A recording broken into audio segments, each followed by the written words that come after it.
most airline pilots are probably not aerospace engineers. Second, let me give you an example of the position we are in. Imagine you live in the year 1900 and a time traveler attempts to explain how a jet engine works. Even though the invention of the airplane is only a decade in the future, he would have to find some frame of reference to explain the basics of flight. Then, he would have to outline the mechanics of how the engine works. As amazing as it would sound, the jet would be invented about 30 years later. Time travel is achieved by altering gravity. This concept is already proven by atomic clock experiments. The closer an observer is to a gravity source high mass, the slower time passes for them. Traveling at high speeds mimics this effect, which the twin paradox of faster-than-light travel. However, this type of gravity manipulation is not sufficient to alter your world line.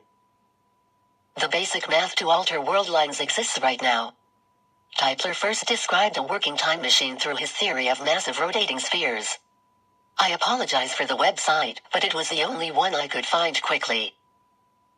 Certain types of black holes also exhibit the time travel abilities of Tytler cylinders.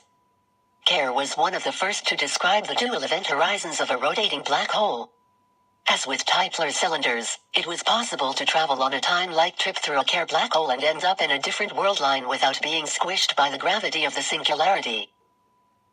The mass and gravitational field of a microsingularity can then be manipulated by injecting electrons onto its surface.